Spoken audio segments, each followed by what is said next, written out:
Greetings, everyone, and welcome to an Esperantotally Incubusta Move edition of Monster Party. Monster Party. Monster Party. Incubusta Move, copyright trademark.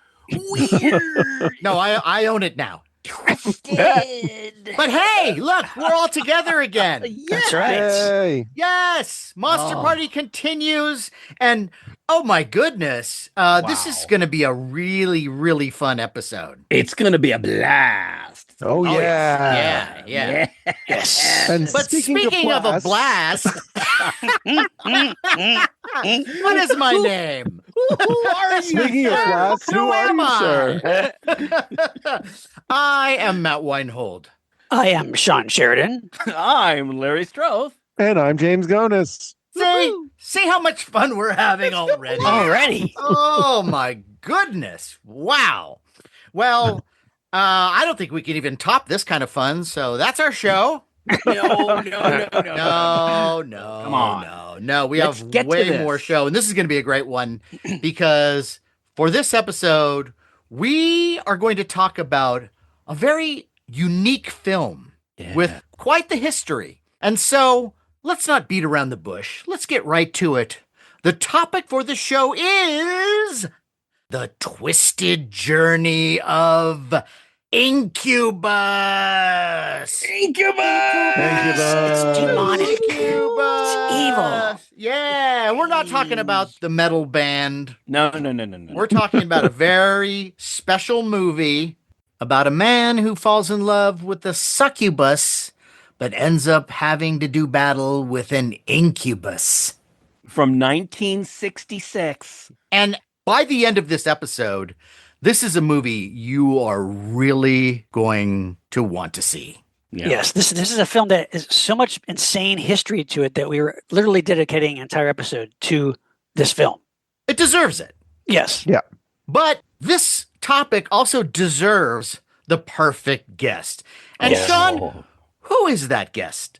Joining us for this episode is a return guest and good friend of Monster Party. He is an author, screenwriter, comic book writer, and horror historian whose credits include the screenplays for The Crow, the original, Texas Chainsaw Massacre 3, Critters 2 and 3, the Masters of Horror TV series, the more recent Creepshow TV series.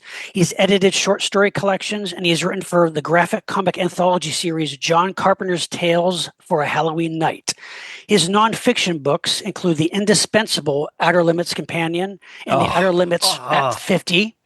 And very fittingly for this episode, he has written a brand new book all about the making of one of the strangest horror films ever made, called Incubus, Inside Leslie Stevens' Lost Horror Classic.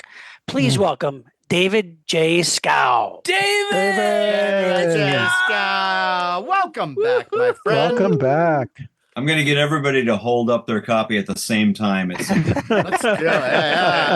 Yes, David has been nice enough to actually send us copies of this book, Yes. which is an amazing book. It's just come out. So I think, David, I'd like to start really by asking you in a nutshell two things. Who is Leslie Stevens and what is Incubus? I have a question for you first, which Okay. is this your first exploration of an oddity on your show?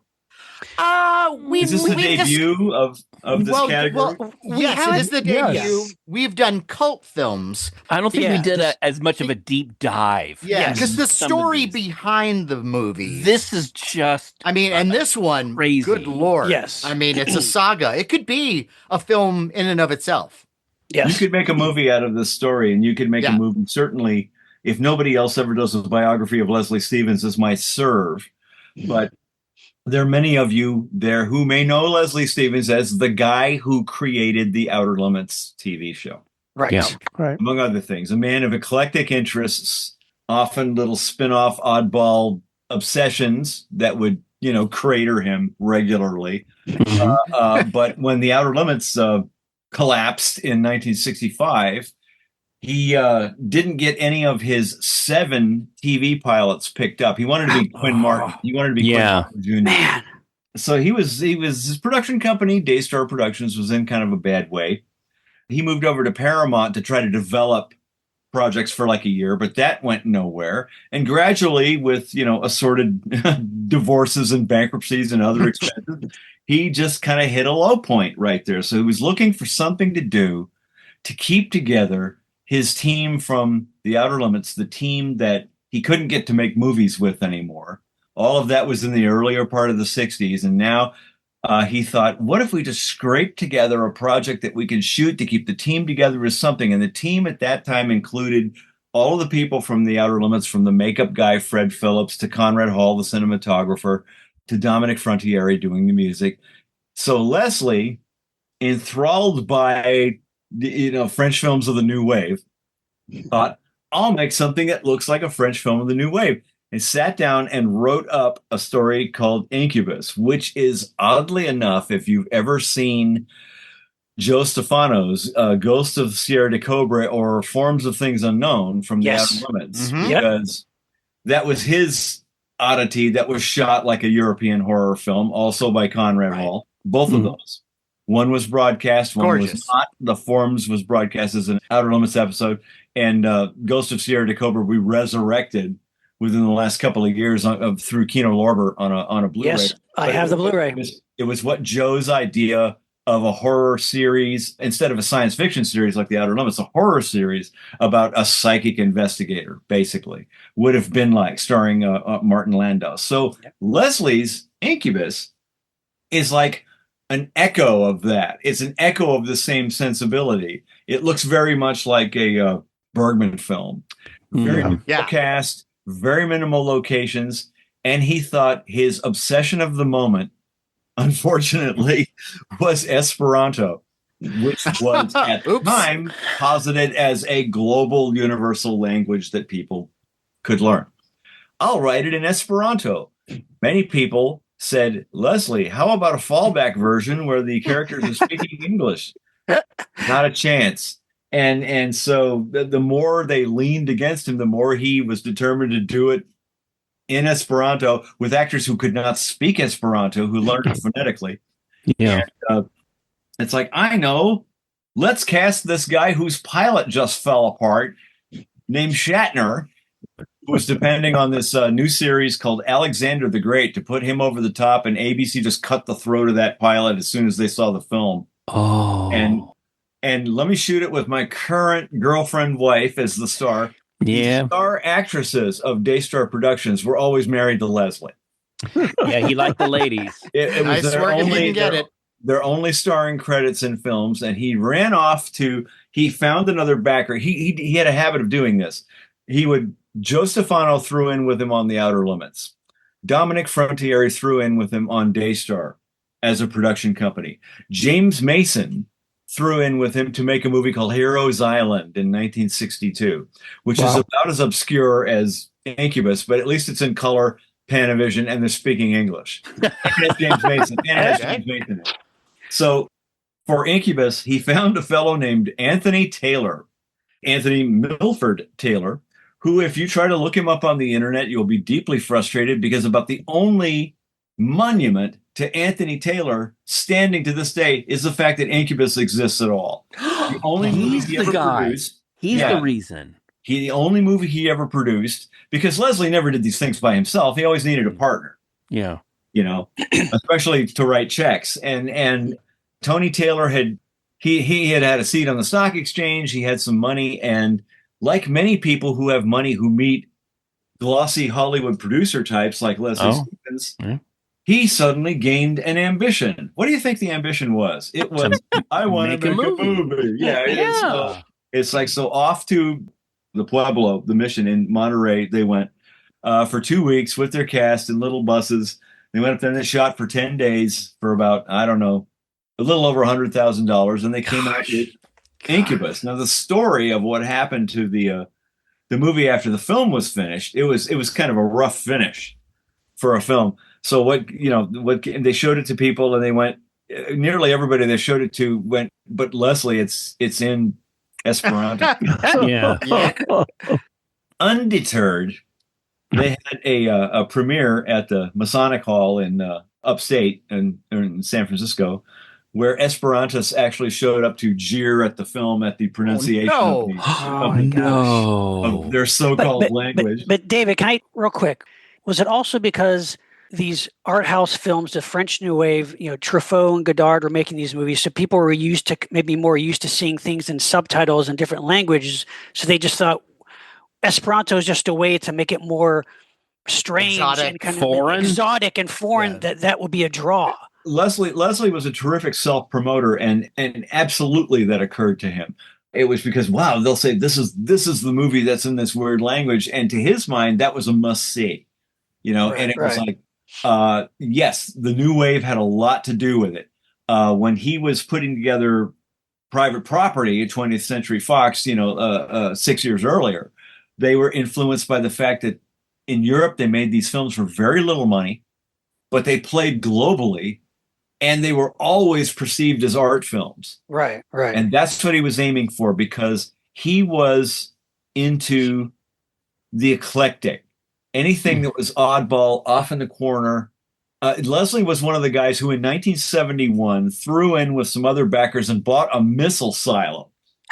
Wow. Upstate, with the intention of converting. Remember, this was in 1969-70 period, with the intention of converting it into an ecological showplace. Sure. So he was going with the trends because, like, moviegoers were into the art house films back in '66. It was when Est was hot. Right. It was all of that post Flower Power fallout. Right. And he was right in the middle of all of that. In fact, he wrote a book echoing Buckminster Fuller. He wrote a book about the changing perceptions and the new wave of thinking globally and everything. And he put a pseudonym on it, L. Clark Stevens, and that was called Est, the Steersman Handbook. Est is not Werner Erhardt's Est; it was the other Est, which Leslie made up, which stood for Electronic Social Transformation.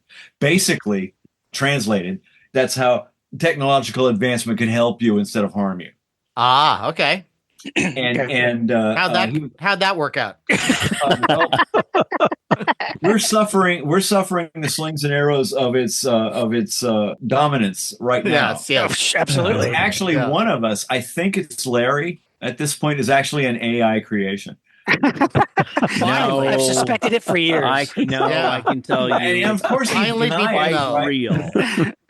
And so the thing with Leslie, and I discussed this with his daughters. I know both of his daughters, Samantha and Sunday.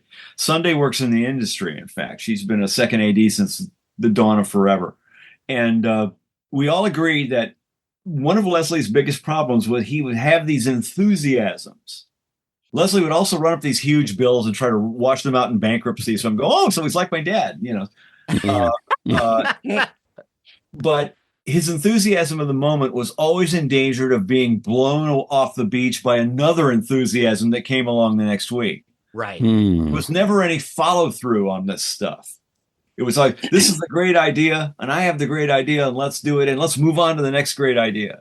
Because every great idea that he indulged was going to make him globally famous. And I don't know who people even know who he is at this point, but people know who Quinn Martin was. People know who Glenn Larson was. That's true. Yeah. Oh, yeah. Huh. And that's unfortunate because he was such a lunatic, but such a creative wild man, Visionary.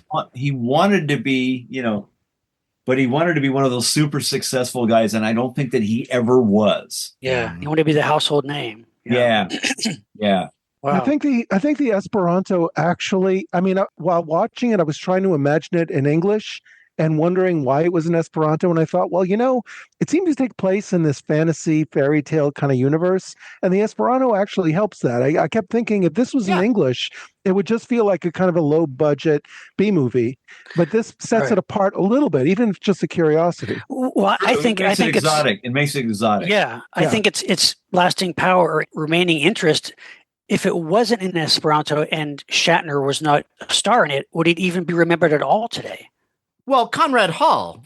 Well, yeah. Yeah. I mean, it's a beautiful to me, that's like one of the most amazing things about that film. Yes, Is that yes. cinematography is just so gorgeous. I mean, there's a shot that immediately comes to mind where the camera is looking through three separate windows. Yeah. Yeah. And I would take a print of that and put it on my wall. I mean, I think the film deserves way more credit. Yes. than it gets. It's a gothic, it's Baroque. It reminds me sometimes of like Horror Hotel or City of the Dead in its look. It has a folk horror feel to it. You know, Well, it's absolutely, it's fascinating. I mean, no, it's a movie I can And well watch over acted, and I over. think. You know, it's Yes. it's funny to say that, you know, it's a low budget. When you first think of something like a low budget, you're thinking you got to move quickly and you don't have time to set up shots. And the film, to me, doesn't look at all really like a low budget film the way No. it's shot. No. And you know, James brought up a really cool point. I felt the same way, James, when I watched it, about what is the time, what is the place, what is the period. You're not really sure what it is. Yeah. And It's like from kind of another dimension. Yeah, and Well, so the way it's shot and with the black and white, it all kind of fits. And the casting too, because I would say that Shatner was a really good choice for the role because his strange way of acting, or trademark way of acting, let's just say, I think fit that kind of otherworldly environment that he was occupying. And I also think that being forced to speak another language calmed down. It tempered Yes. a lot of the ham. Yes. And you know, you mentioned the cast. Yes, Shatner stands out, but the ladies are cool, and we haven't really talked a bit about the film. Is actually it's disturbing in the sense that where it starts, you're following these demon women or demon creatures, and that they're trying to Succubi. and so Succubus. it's like we're following their story in a way. So it's like they're the bad guys. And so that's something that I thought was really unique and really interesting, and how, well, Leslie's wife, you know, she's really good at trying to play that, you know, sexy thing. But then she has that issue where she really starts to fall for the guy. I thought that was terrific. I think she's good. I mean, you know, is she the greatest actress that we've ever seen? Maybe not, but I think It's she in does. Esperanto. I think she does a very good job in this role, Yeah. like everybody else too. I mean, really. And Milos. Am I pronouncing it correctly? As far as I know. Okay, all right. He didn't. Milos didn't survive long enough for anybody to learn how to pronounce his name. No, that's true. Right. Well, I want to get into that a little bit later as far as that. Yeah, whole it's dark like side. what order do you attack this in? You I know, but also I think you mentioned in the book, David, is how even the religious aspect of it is kind of generic and not specified to Catholic or not really. You know, I mean, there's crosses, but like it's like I say, it's this kind of dreamlike. It's non-denominational. Yeah. It's dreamlike. It could swing either way. They're just using the iconography they had available to them. Yeah, right. And you have like you said just a second ago, you have two succubi who are basically confronted with the problem of we're not evil enough. Yeah. Right. We have to be more better evil. Yeah. How can we do that? And also, it's a strange thing that I was trying to figure out as I'm watching the movie, where they're demons, but they can also be harmed and possibly die in whatever way they die. And ultimately, I didn't get hung up on those things. I just like, hey, we're going with this. Let's go with it.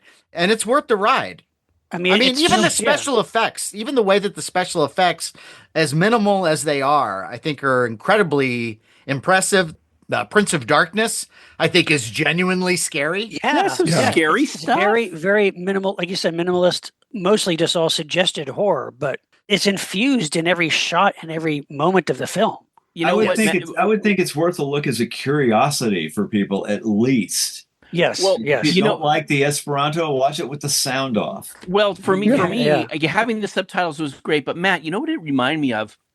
When we were kids and we watched creature features, and you know, when you're watching a film on creature features, you know, you get a bit of the film, then there's a commercial, there's the bit of the film, and that's how I saw Night of the Living Dead for the first time. And Mhm. I looked at this thinking, gosh, it's kind of like something I would have watched on Creature Features. And as a kid, I Like at probably 2 o'clock in the morning, well, like, yeah, it's like as a kid, it's like, oh, there's subtitles, but I would have gotten into it because the Yeah, ladies yeah. were sexy and Shatner was great, and it was creepy. There was some really Yeah, no, it's very creepy creepy. stuff. It's compelling. And because there was attention to detail regarding the cinematography, which really was gorgeous. There's a shot. Why did they have to do this? You have a shot of Shatner and the lady walking through like grass, and Conrad Hall actually has grass in front of his camera lens to like give it this depth. And I thought that was great. There were Yeah. so many great things that he did to just Yeah. make the quality of the film that much better for some Everything reason. works hand in hand. Everything complements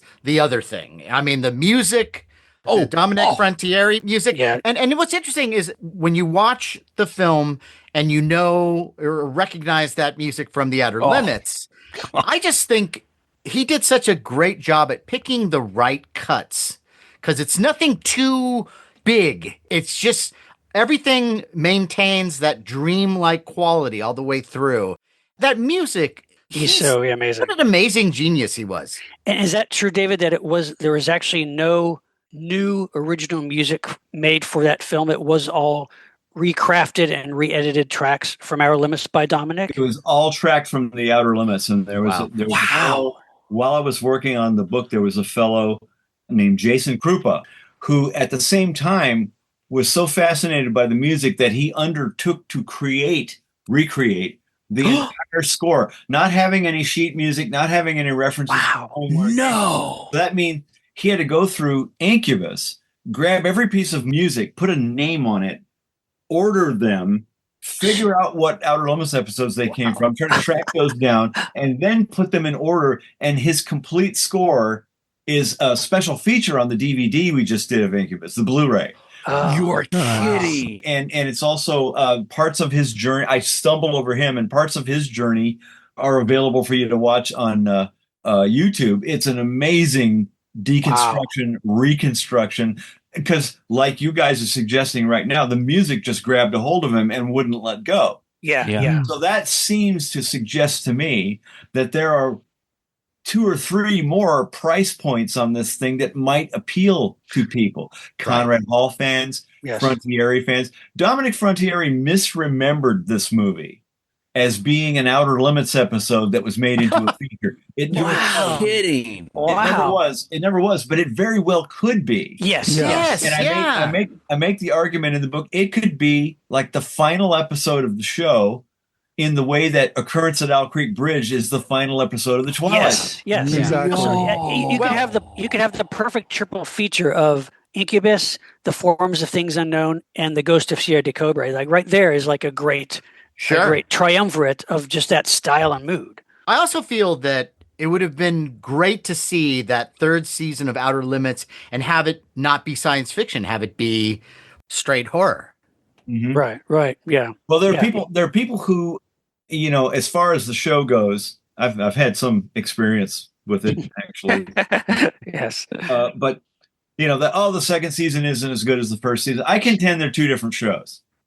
Yeah, very much. It was like the second one is more glossy. It's a result of machine executive reproduction, and it's more what people thought science fiction was in the early 60s, that kind of thing. Here's an interesting experiment in terms of the growth you're talking about. If you've never come to the show, watch the second season first. Then watch the first season, because you're fading out on Forms of Things Unknown. And so then follow that with another season. Yeah. That would have been interesting. I'm still amazed that like something like The Forms of Things Unknown was on television. Like it's so baroque and amazing. I mean, David McCallum, Vera Miles, and Barbara Rush are all so incredible in it. Sir Cedric Hardwicke. It's like the strangest. Talk about a surreal horror. It is like a mini movie. I don't think people knew what they were going for, but the thing is, making that project, everybody just swung for the fences. Yes. And that's the kind of thing that Conrad and Joe and Leslie could inspire on their best days. But isn't that more interesting? Because it's particularly in regard to Conrad Hall, because I was trying to pinpoint, there were other shows that have, people, the shows that have these huge fandoms that people are incredibly devoted to that came along in that period, everything from the Munsters to the Wild Wild West, basically. What's different about those shows? There are aspects that are still there from just a couple of years earlier. In 1963-64, you had a show that looked like The Outer Limits. What's the difference? The difference is, thanks to Conrad Hall, The Outer Limits, the TV shows that followed it didn't look as cinematic as it did. No. Because he was always into movie lighting.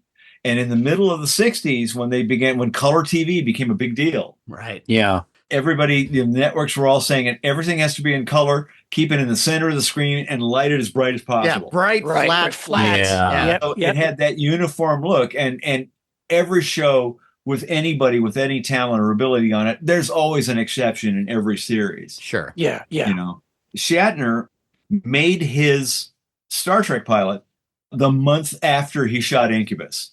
Are you serious? Man. Wow. And what is that pilot, Where No Man Has Gone Before? What's it look like? It looks like an Outer Limits episode. Yeah. In fact, it has an Outer Limits monster in it, doesn't it? It has Well, I used to say it was like one of the few episodes of that show that looked like it was made for grown-ups. And it was like because it's that story. Yeah. And it was also directed by an Outer Limits director too. So and it's a nice mixture of science fiction and horror, which was the that's the sweet spot. Yeah, that's the sweet spot, I think, or at least for me. I mean, I was a bigger fan of. Go figure. I was a bigger fan of Wild Wild West at that point because I'm like, these people are nuts. Yeah, it's like that what show's are you amazing. doing? Yeah, the puppet master thing and the iron guy. Right. Oh wow, West is amazing. Yeah. Now, one thing from your book that I read is about the curse. Could you elaborate on the supposed incubus curse? Well, having had some experience with cursed movies in my life,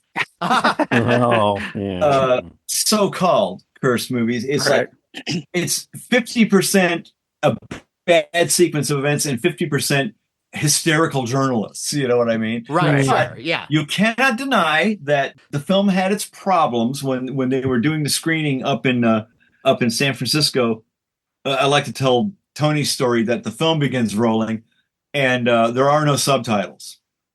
And it's like, what are we going to do? And we have to get my only other copy of the film. We have to find it in San Francisco while there's 3,400 people waiting to see it. Oh, no. And they're getting cranky. And they scour the city and they find the print that Tony gave to his agent and they rush back and show it. But in the time that it was gone, they said, we have to show something to keep them in their seats. What is it? And they showed a short film called The Road to Saint-Tropez, which is in fact a parody of a travelogue film starring our pal Udo Kier. Oh, wow. And you can watch it on YouTube. It's weird all by itself. But the curse starts with that screening because it wasn't the best of luck. Tony got drunk and left the screening. Roman Polanski and Sharon Tate were at that screening.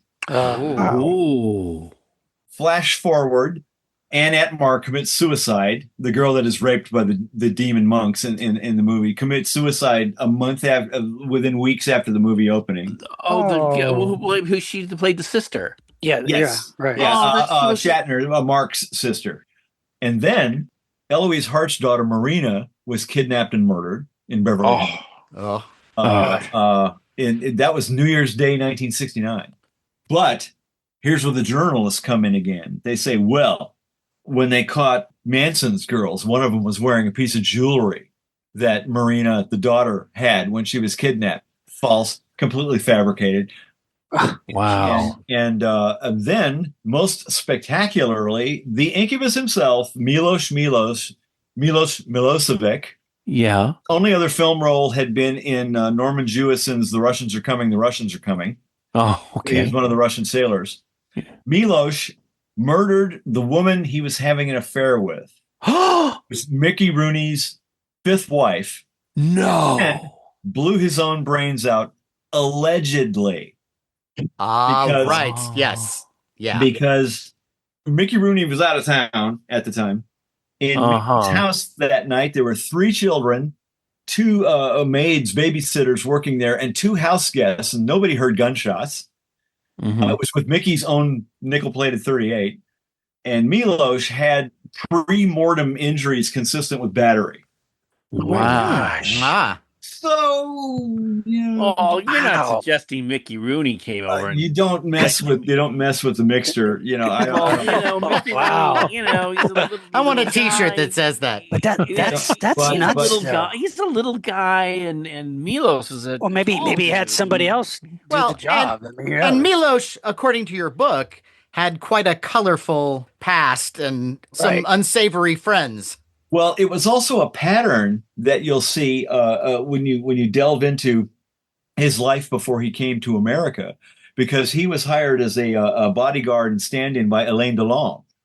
And Alain Delon's enemies had a habit of disappearing and getting executed when he was shooting a movie somewhere and highly visible. You're kidding. Gosh. More than one occasion. So Milos's pal, Stephen Markovic, also went to work for Alain Delon. And Stephen Markovic was known for throwing these sex and drug parties in Paris. He would film the people at the parties, which at the time included the wife of the prime minister. No. And so flash forward, Stephen Markovic is found in an alley, tied up with a bag over his head, shot in the back of the head. Wow. Right? Milos comes to America. He supposedly, because Milos and Stephen Markovic were both sleeping with Alain Delon's wife. Oh my God! Wait. In a minute, it'll get sorted. In a minute. Oh, okay. All right. Okay. And then Milos's wife, Cynthia Baron, who was the woman who notoriously, supposedly had an affair with Cary Grant and was impregnated by him in the late 60s. She turns up behind the supermarket on Ventura Boulevard, shot in the head. God. Whoa. And it's like, so put all of these ingredients together and you begin to get a dim picture of the curse. The curse, right, yeah. And David, didn't supposedly in an interview or something, didn't Shatner say that while they were making the film, some vagrant hippie cursed the crew or something?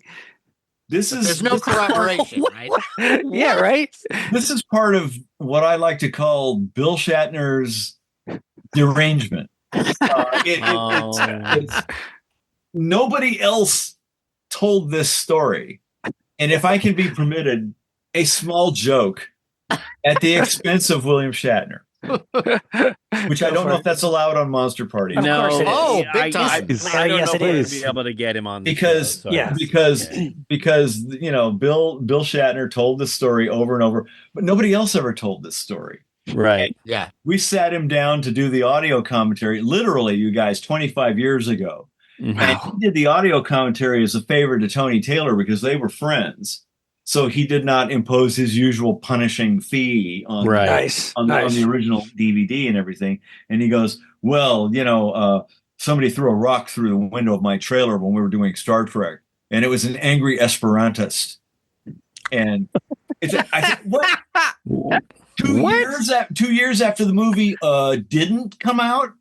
Right. They were stalking him all that time. They tracked your trailer down. They threw a rock through the trailer. And I said, that's one of the rare instances of the fan hitting the Shat. If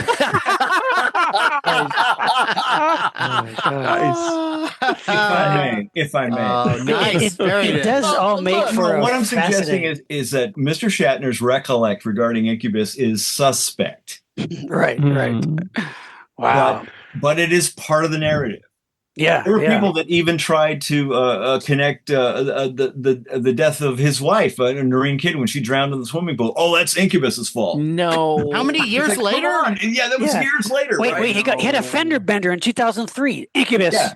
Well, it's also funny how Shatner's still alive. And Conrad Hall. Yeah, he went to outer space. I mean, he's doing stuff. He's having the career of a lifetime. It's a terrible curse. Hits all the wrong people. I think it was Milos who was cursed. Yeah, if anything, he played a good Incubus though. He's great. He's great. He scares me. He is scary. Yes. Yeah. He's creepy and weird, and I love what he does with his body. Yeah, all those He's not, arm he's not mangling gestures. the language. Yeah. He's not mangling the language. And how can you mangle it anyway? It's Esperanto, right?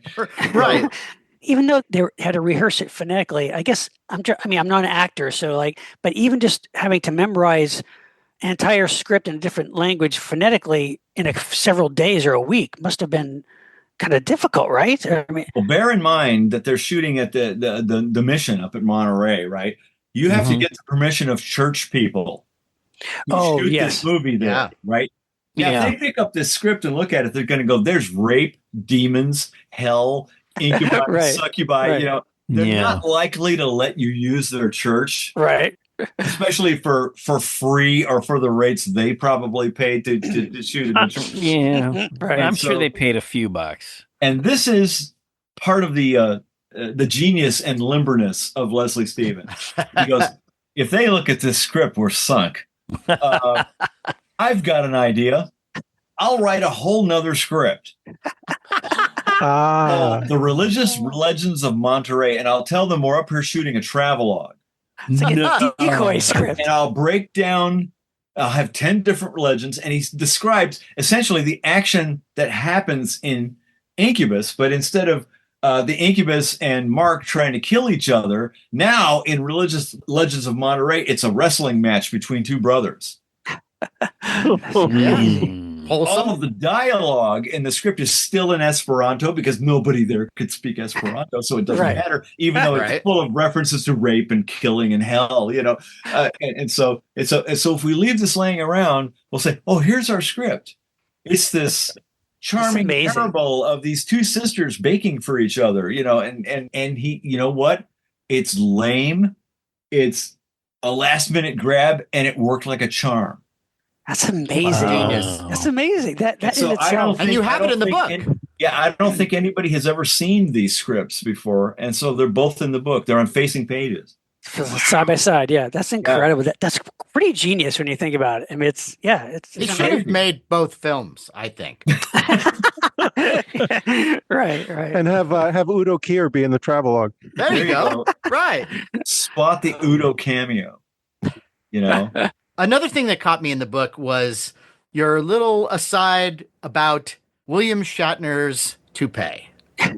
Well, and that was fascinating to me because you pointed out something that the first time I saw the film, I didn't notice, which was how high the toupee is riding on his head. Because I think, by the way, that toupee is one of the greatest toupees in all of show business history. Yeah. It's so good. It looks so good. With you.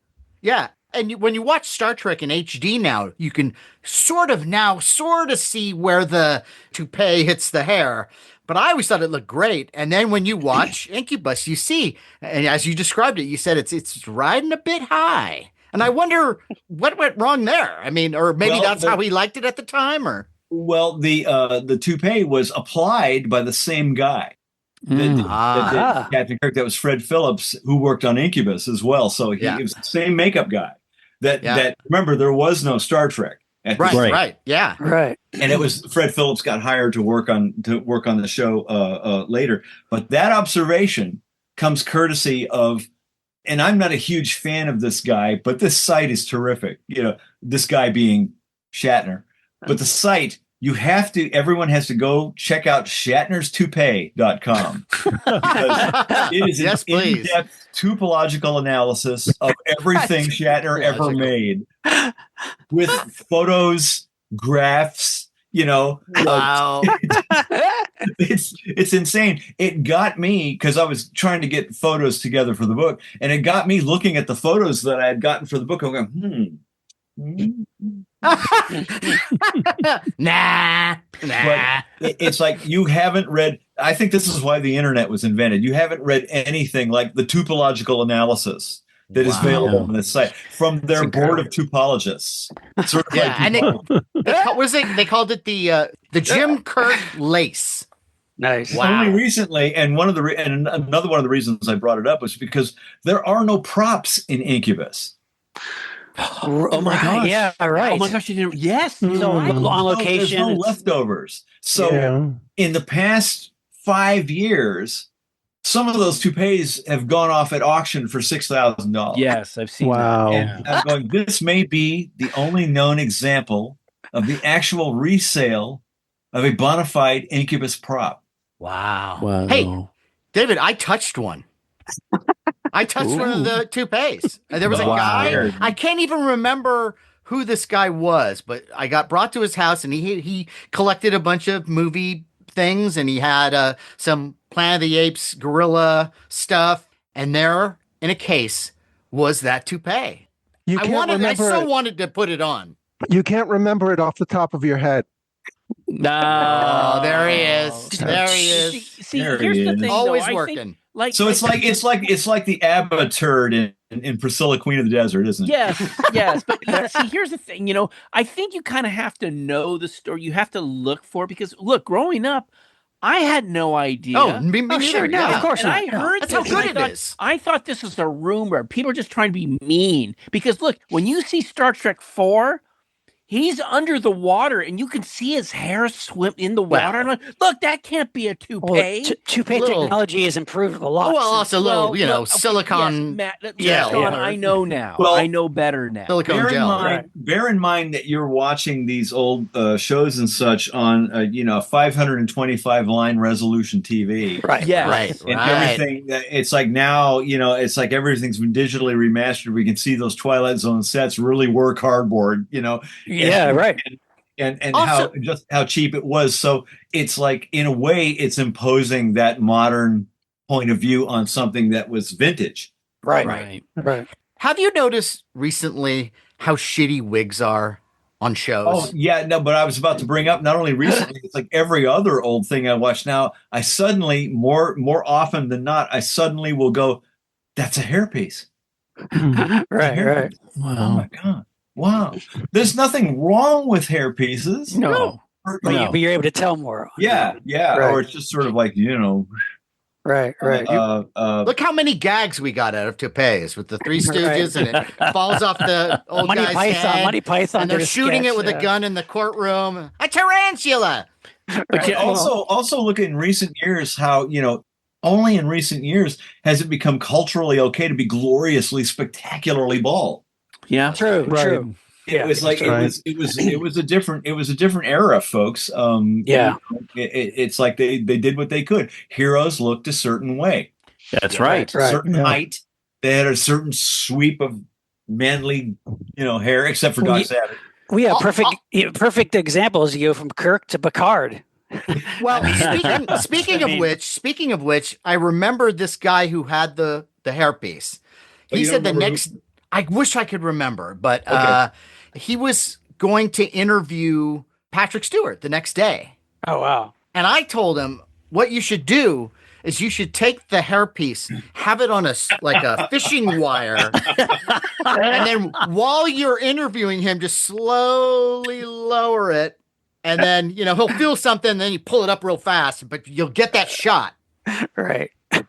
Well, I had heard that they did a test, with Patrick Stewart, Yes. putting a hairpiece on it. Really? Yeah. Yes. Wow, There's jeez. photos. Yeah, there are photos of it. Oh and my they're like, gosh. Nah. Wow. He has hair in other movies. Like I Yeah, Claudius, yeah. didn't he have hair in I I-Claudius, yeah. Claudius? Yeah. I don't remember Yeah, specifically, and, but yeah, it's sort of that that era. Yeah, absolutely.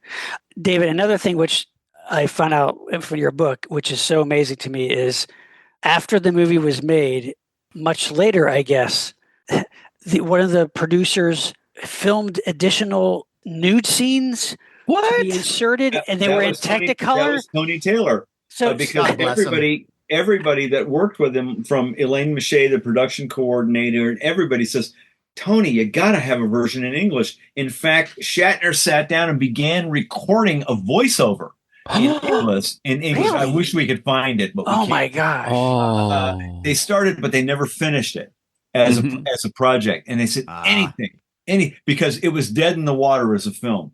Right. Yes. Right. It was in France. It couldn't get festival showings.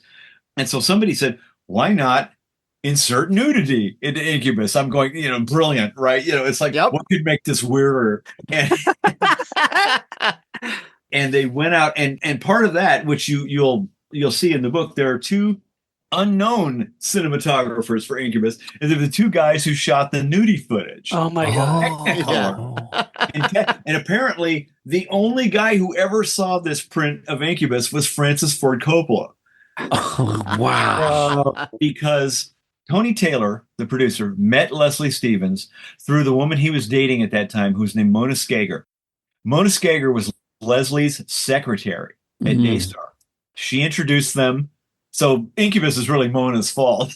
And Mona, right after that, when Daystar dissolved, Mona became an associate producer for Coppola and worked on Godfather 2 and The Conversation and Apocalypse Now. Wow. And became a really good real estate person in the Bay Area. Wow. She was locally famous. And Mona put Tony and Leslie together. And Mona, everybody, his old elements of his own Outer Limits crew, and everybody said, you got to have English. Well, they couldn't do the English version, so they came up with the nudity version. And the person who cut it together was Verna Fields, the woman who edited Jaws. Wow. But also, wasn't the guy who shot it exploitation B-movie filmmaker Ray Dennis Steckler? Am I getting his? Well, okay, yeah, that's Steckler was the first one. Okay. The incredibly strange creatures who stopped living and became mixed-up zombies. That guy. Dennis Steckler. I said in the book, Dennis Steckler would have a cult today if he was as good as Ed Wood. True. But see, this is what I'm trying to understand, though. See, you have Incubus exquisitely shot in black and white by Conrad Hall. Somebody thought, let's take Technicolor inserts shot by Ray Dennis Steckler and put them in and see if they go well together with the rest of the movie. I would love to know how that phone call was made. Yeah. How was it supposed to be? Could they be inserted that it would make any sense at all visually? First of all, but Sean, nudity is like garlic salt. Yeah, it makes everything better. Yes, but I would have loved to see. But that footage is lost, right? All the nudity. Nobody's. I don't have it behind me. It's and nobody else. So That's no one insane. knows where the nudity is. And what was it? Body double. There was supposed to be then body doubles for some of the female actresses. They hired a stripper. Oh my gosh, it's just insane. It's I like just can't believe that they hired a stripper from Burbank. Boy, who was a close match for Allison Ames because Allison didn't do it. Wow, that's insane. So Incubus couldn't get distribution. It could not get proper distribution anywhere. You know why? Why? Because they said, but Leslie, it's in Esperanto. I know.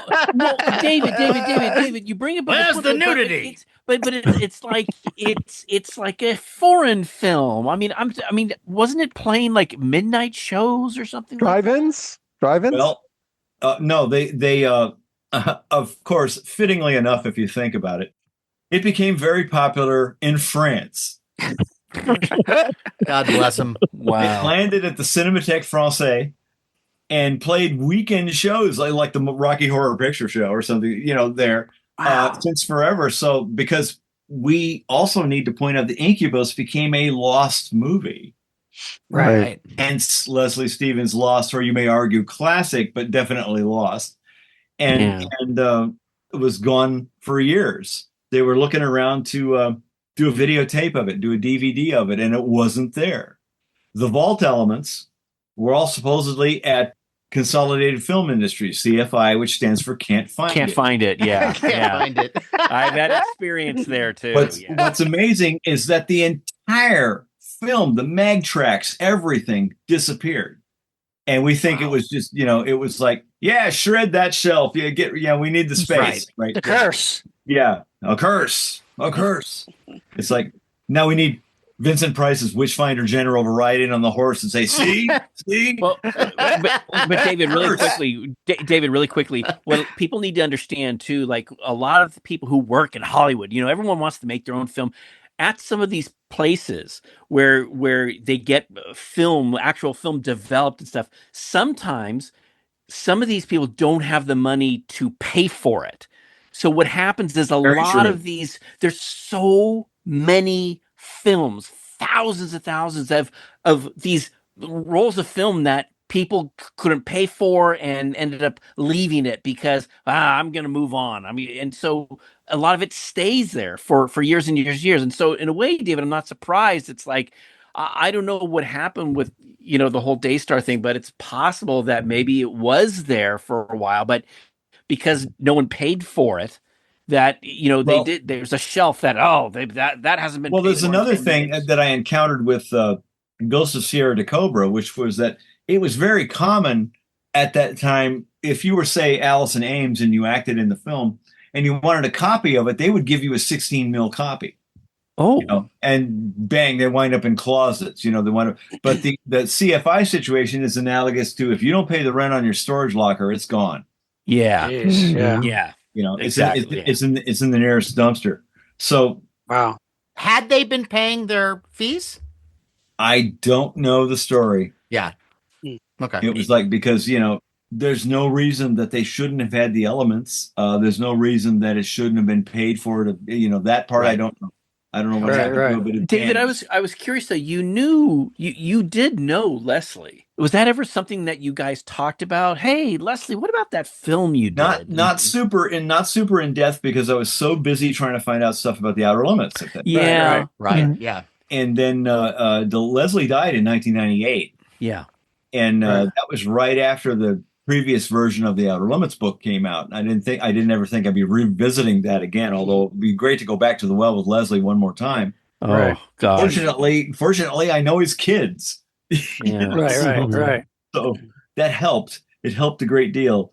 But Leslie never kept track of this stuff.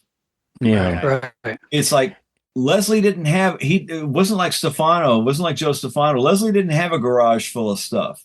No. Leslie never paid the rent on his storage facilities. Yeah. And so, Right. but he kept, clippings and photos and reels of film and all that stuff regarding the Outer Limits and probably Incubus. Man. Yeah. Because remember, we're talking about a much divorced man. Yes. Yes. Right. I see. I've Yeah. mentioned this before on our show. Leslie Stevens was one of my instructors at AFI Yeah.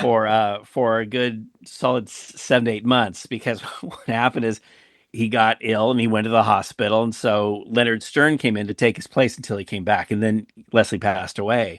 But what I loved is hearing every once in a while I'd get a story that he'd tell our class about working with Shatner or Jack Lord or something like that, which were great. But he was such an amazing guy, and I just looked at him as a guy who had done so much. I wish I had that chance to talk about Incubus. He was a terrific anecdotalist, and he could talk you to death. I actually recorded him one time just talking and just about time in Hollywood, and it was just absolutely fascinating. And he was there You still to have help it? us with it. I'm sure I do.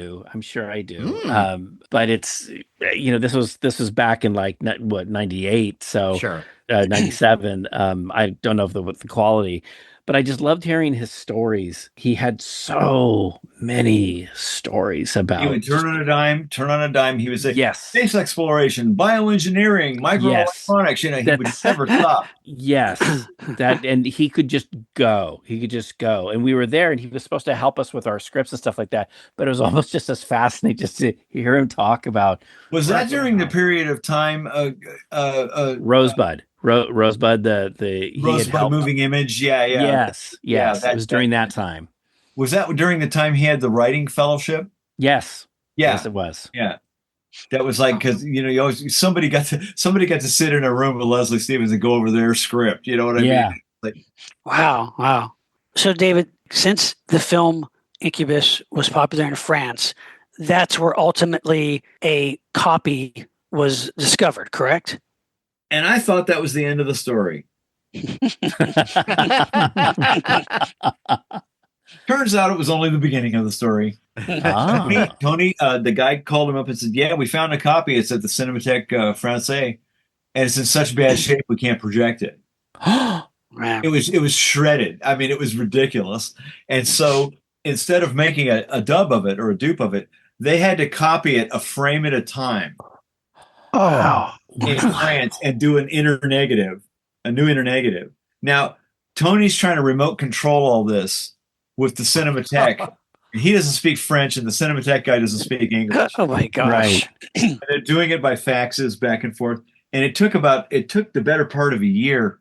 He tells the story in the book about how he had to be vouched for by people in the film industry, and guys like Conrad Hall weren't good enough. No. Unbelievable. It was all sorts of hurdles. And so finally one day this enormous box of shit shows up at Tony's house.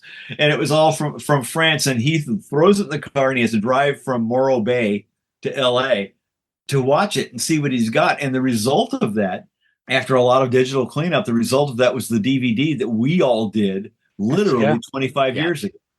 Wow. Okay. That was the end of it. Now you say that kind of strikes you as a folk horror film, right? Mm-hmm. Yeah.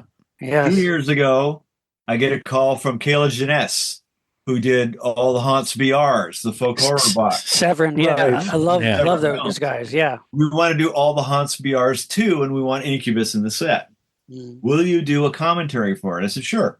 Because strictly greedy personal reasons, we did a track for Incubus back in 2000 or 1999 or 2000. It was the last time I saw Conrad Hall, actually. Mm-hmm. And we're in the booth, and the movie starts, and I start talking about how these are outer limits cues.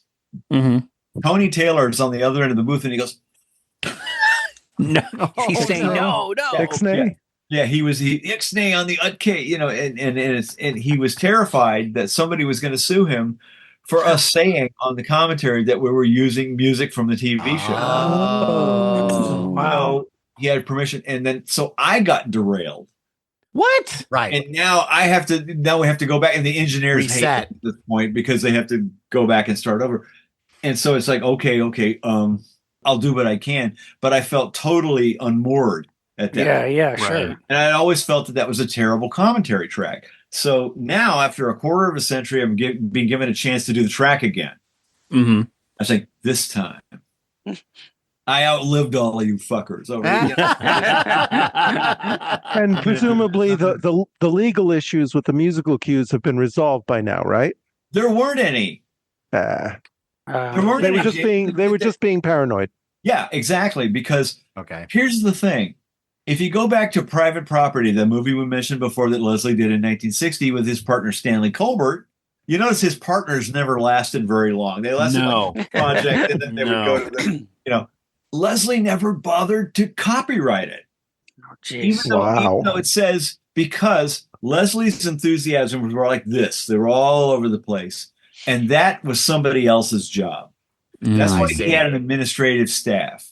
That's why he had, assistants and stuff. So he always just assumed, you see the little C in the circle on the film, but nobody filed paperwork with the U.S. Copyright Office. Wow. For Private Property. That's why 2 years ago, somebody remade it Oh wow. on like Showtime or something. And they didn't have to get anybody's permission because it's not copyrighted, So somebody Pretty made some kind pretty of ironic terrible- that the title was Private Property. Yes, really. yeah. And so I'm going, holy cow. And so there were these people, you can look it up online. There were these people doing this remake. Oh yeah, this was a movie from the 60s and we thought it'd be great to remake it. And they made this punishable remake. And then it's got a card in the beginning of the movie, like inspired by Private Property by Leslie Stevens. Okay. Oh. Wow. Because what have they got to lose, right? Right. Nothing. And so in the same vein, Incubus was finished. It was shown. It was sort of distributed, but it was never copyrighted. Wow. Wow. And this happened to a lot of things Leslie did. He used to fear, and you can confirm this for me, suck. He would say networks are afraid of triple threats, writer, producer, directors. Yes. I didn't notice this until I was watching The Outer Limits, but about in half of those shows that he did, he doesn't even have an on-screen credit as director. Mm. Oh, okay. Right. Skip it. The one place he gave himself possessory credit was on Incubus. Leslie Stevens' Incubus. Yeah. Mhm. Right? Yeah. He really wanted this to fly. Now, Yeah. it came out, impressed no one, and 2 years later, he was working for Frank Price at Universal doing, It Takes a Thief and McCloud and Wow. And, which is where he found, I believe, I might have his name wrong. I think it was Richard Batchelor.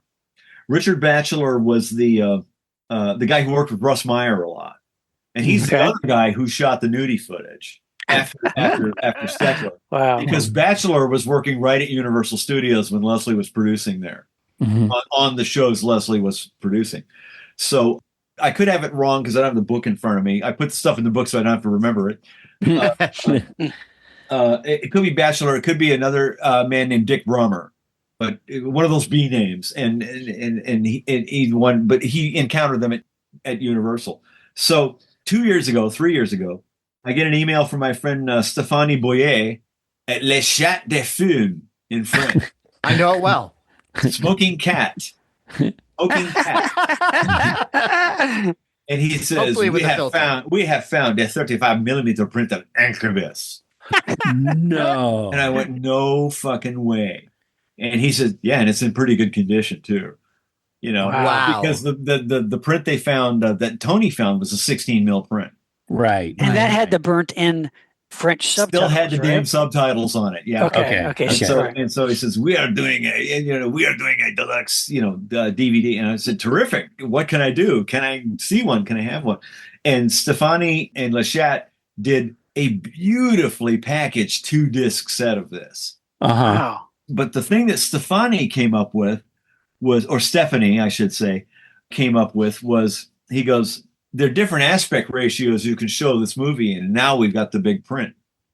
Oh. So said, if we show it in 1.87 or whatever, you almost lose the subtitles. Right. Oh, the one's burnt in. Okay. And so they just decided to jiggle it around a little bit so that in any shot with subtitles, they're really kind of framed out. Okay. Okay. The problem with that is that you're messing with a Conrad Hall composition. Yes. That's true. Right. That's the downside. So if you want to see the full frame 1:3.7 Matt that Connie shot it in, that's on another disc too there. Okay. So, all right. So I think it has to be clear though, because the DVD that I have that original DVD that came out here, and that because of there were French subtitles burned into that print, and that's the only one they could use to put American subtitles, so people understand Esperanto. They had to use kind of big, thick black bars to cover up the French ones. So at times it's a little intrusive because it covers up faces. It covers up every once in a while, yes. So, but that's all they had to work with, right? Because to cover up the lines, they were high in the frame to begin with. Right. And then they cover it up with a box. That makes it even. Now we're like this, Right. And so it's not the best, but you go, this is the only copy we've got. Right. So Stephanie, the solution's an interesting one, and you can see it both ways. The disc release doesn't force you to watch it one way or the other. You can watch the 1:3.7 ratio version, but the subtitles are higher in the frame, because unless you're going to digitally erase them from each frame, there's no other way that you can get a clean print. So they put that out. Severin licensed it, and we're going to include it in their All the Haunts box too. I do the commentary for it. I'm very happy with it. Then Le Chat and Severin get in a fight. No. And Stephanie, being French, he's like, fuck you. Here's your money back. No. And I thought, that's so cool. And I said, because somebody will pick it up. And Arrow Films picked it up. That just came out, right? They ported my stuff to Arrow Films. They've got a supplement with Steve Bissett, a booklet thing that a guy that I've never heard of wrote on Leslie Stevens, which is really good. Nice. And a section of the booklet and a supplement on the disc that's all about Jason Krupa's audio reconstruction of the score. Oh my gosh! So for a movie that's been lost for so long, finally it's due to a point with a nice digital release here in America. Well, and not only that, I thought that I was looking over, because my attitude toward a commentary is that if you're going to do something like this, you can't just sit on your couch and with your phone and go, now we're seeing a guy walking into a room and that's right. No. And this is interesting. Oh, look, he's going to close the door now, and now he's in the room and he's closing the door. Right. We're good. What are we 15 minutes into this now? Yeah. Okay. Hey, how about that jacket? I like audio commentaries that are wall to wall. stuff. Right. Just stuff Informational. that'll make guys like you guys go, I never thought of that. I never heard of that. Oh, that's yeah, I weird. love Right, stuff like right. that. You know, Yes, yeah. That's the meat of what we're interested in. That's what keeps us here. Yeah. And so I said, I got all of these notes for the commentary, and I had just done The Outer Limits at 60, the little booklet that came out a couple of years ago, because my big book hasn't been reprinted yet. So I said, I'll just put together a little trifle, a little Valentine to do the 60th birthday thing. It's not supposed to be a be-all and end-all book. It's just a confection that we did. And I said, using the same tools, it wouldn't be that far away from doing a book about Incubus. And bam, here we are. It took a year because you got to scare up all of these photos of people. Right. You got to dig deep and find these photos of people who are in the movie, because you don't have any photos of them working on the movie. Right. Right. Figure out a context to put them in, so you could put all the curse stuff together. Yes. But the fact that Ann Atmar did virtually no photo shoots that weren't nudie shoots, you have to cope with that. But here's Robert Fortier, the guy who gets drowned in the beginning of Incubus. The guy was a dancer on Broadway. I had no idea. You know, here he is, man. He is kicking it up, man. And there were the actors all appeared on The Outer Limits as well. So that's a Right. like 4 pages. Plus, we got to tell everybody what Esperanto is. Yeah. No, it's just, there's so many aspects to it that are fascinating. The book is great to have all this information finally in one place to like. I didn't think it would equal a book when I started, you know, and now it's like, holy cow, it's like a 150-page book. Yeah. No, it's a great. joy to read. It's really it's a so page. it's so great.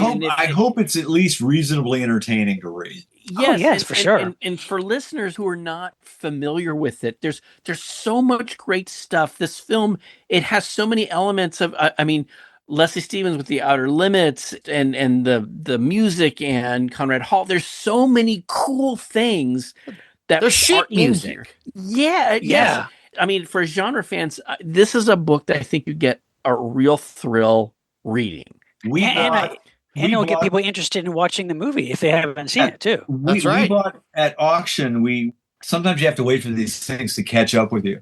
And we bought at auction. We bought a thing of like 500 pages of Dominic Frontieri's sheet music.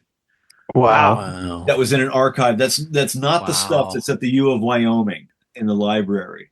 And that's where the images in this book came from, because here's the instrumentation, here's the players, and then here's Jason's reconstruction of the same cue, but using only 10 instruments instead of 36 for the movie and that kind of thing.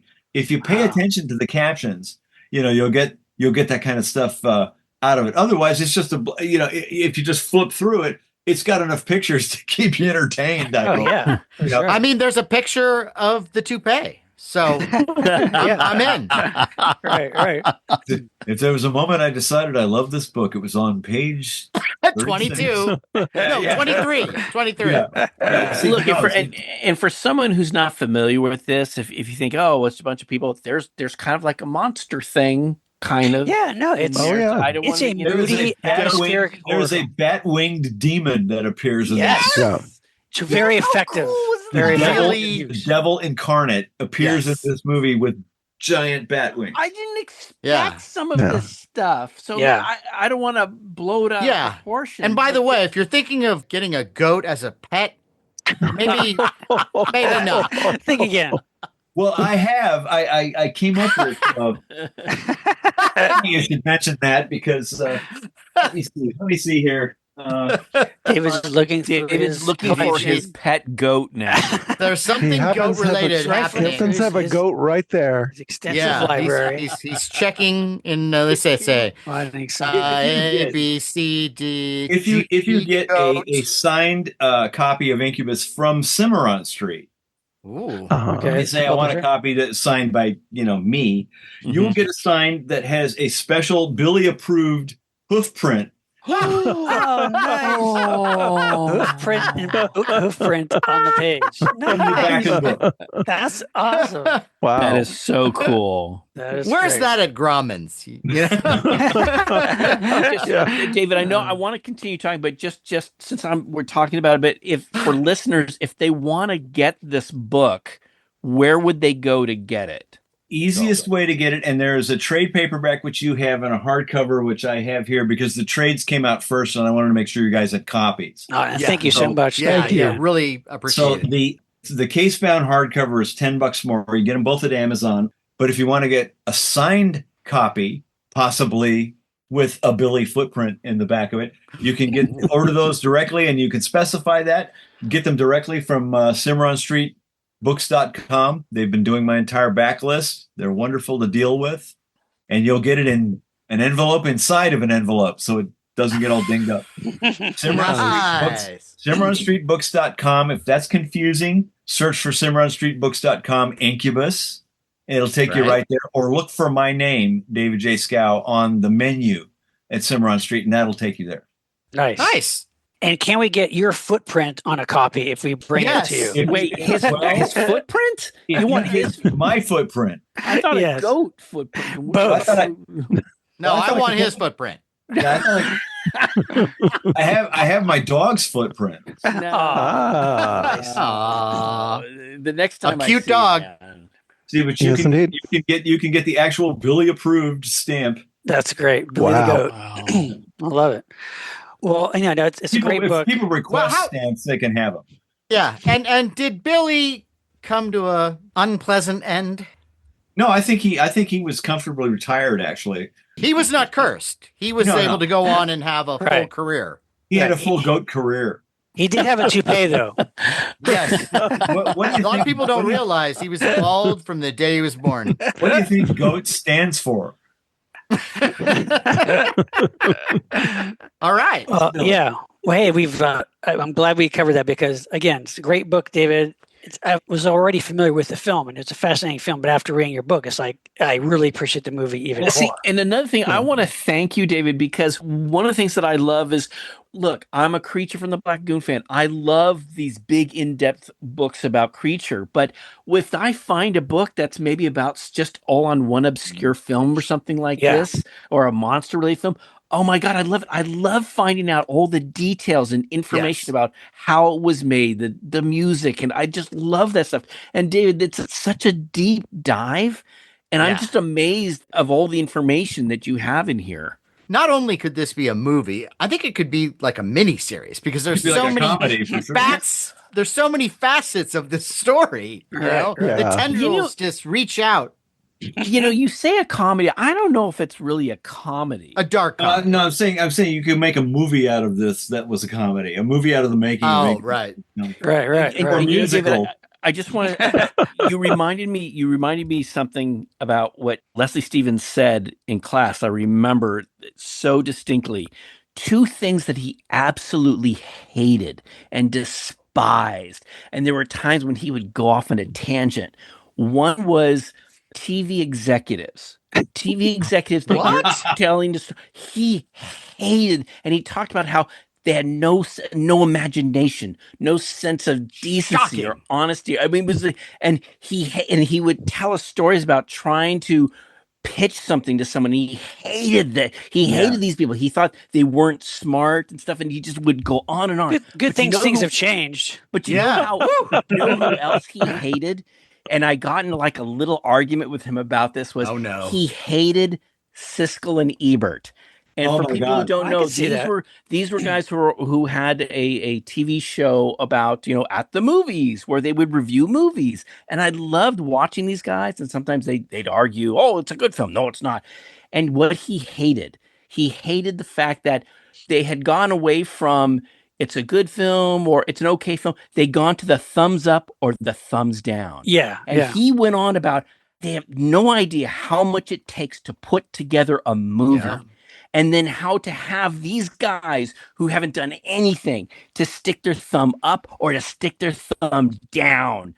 And he hated those guys. He hated Siskel and They Ebert both so annoy much. me as well, but that's a whole nother show. Funny, Yeah. I remember in Northern California there was a newspaper that had 5 little guys. Like there was a guy who was cheering. Oh, with an yeah, the Pink applause, Sheet in San or he'd Francisco. just be applauding, or he'd Yeah. be looking interested, or he'd be asleep, or that he wouldn't be in the chair. Yeah. So it was like 5 levels. Yes. And with Siskel and Ebert, it got to that point where it thumbs up or thumbs down. And I thought that I agreed with him That's that it was unfair. unfair. Well, yeah, simplistic way to, and it's true. It can, because you can destroy the reputation of a movie just with that. I mean, But it's, it's good TV. yeah, you know? exactly. Yeah. They would do Dog of the Week, the and they would entertainment like, value of having popular critics come on to graph and dismissively do the reductionist thing of making it a thumbs up or thumbs down, 1 to 5 stars, anything like that, kills the idea of you sampling enough movies to make the decision for yourself. exactly. Movie reviewing should serve on a level of consumer advocacy. I'm going to either tell you to see it or don't see it. Mm-hmm. It's Gladiator 2, I would say don't see it. But those 2 guys, Siskel and Ebert, they were film fans and they knew a lot about film, but that didn't come out in the public presentation of their persona. Mm-hmm. Right. I mean, and they both wrote books about film. They both wrote books. Right. If you want to find out more, you can. But this reductionist approach is prevalent all over the internet today. 1 star, 10 stars, lists of 10 best. Yes. 10. I hate 10 best lists. Or aggregators and Rotten Tomatoes. But at the time, I loved watching them because there was almost no other outlet anywhere to see people just talking about movies. Yes. Bottom line. And I love that. Very true. I watched it. I did watch it. I know. Yeah, they but were it was like when they started, because they were used to be on PBS, right? And then they moved. It was better on PBS. And they blew up. Yes. And their whole system of, remember, they used to say, well, Roger, I didn't like it as much as you did. And Roger Ebert, either he would love a movie or Gene would go, it was okay. There was that level of, it's okay, it's good, it's got some neat things, it's not the greatest. But then when they finally moved to the thumbs up and thumbs down, and that's something that Leslie just absolutely despised. He hated that. But you can see exactly why. Yeah. Tell about this guy, because he had railed against the suits all of his life. Yes, I got that. And I got that. And it was like, that was, when he was talking about the most despised suit that he could ever possibly deal with, in a word, Glenn Larson. Glenn Larson, who took co-credit on the novelizations of his TV shows. He never opened one of those books in his life. Interesting. His name is on the spine. Yeah, that's the level of ego we're talking about. Yeah, but he worked with Glenn on Galactica. Buck Rogers. Yeah. But a lot of people don't really know of Leslie Stevens' involvement, but they know of Glenn Larson. Right. Well, there's a school of thought now that says I haven't done a deep dive on this yet, but most of the pilot was Leslie's work. and that's, maybe you know what? Battlestar Galactica. Yeah, maybe that's your next book, David. No. So you said Battlestar Galactica, not Buck Rogers, right? I could have them confused at this point. I never watched either show. But of either show, though, those early episodes are the best part of those series. Yes, right. I agree. Buck Rogers went from kind of charming, because I think I went to the theater to see the Buck Rogers movie. Yeah, and it was fairly entertaining, aside from the horrible disco moment. But I didn't find the disco. That was cool. It was the hardest lesson Leslie had to learn, was how to be a studio hack. To be like mainstream. Yeah. Because the one thing he enjoyed more than inventing and producing things was being a Hollywood guy. Yeah. Being that guy. And because you can be that guy and you can disdain certain aspects of it. But he always had the Lincoln Continental. He always had the 10 identical suits. And David, he always felt that he was the smartest guy in the room. He was like, when you got with the executives, and he would try to either put on a show or try to explain something, and he felt that some of these executives were so dumb or just so limited or something, and he was so frustrated with that. Yep. But yeah, he always felt he was the But he smartest wouldn't. guy. Yeah, but see, he wouldn't offend them. He knew how to speak their language. Right. Right. He knew how to present it to them in such a way that it looked like he was doing them a favor and they were smarter than he was. Well, guys, this has been great. David, thank you so much for being with. This has been so much fun. I think we need to retake the whole thing. I feel like we've lifted the curse. Yeah. Yes. Because I wanted to ask you guys I did want to ask you guys. There was a question that was really, really important, which was, what's the weirdest vanity license plate you've ever seen? I have an answer for that. Ooh. Well, for me, I was dating a dancer in Cats, and Wow.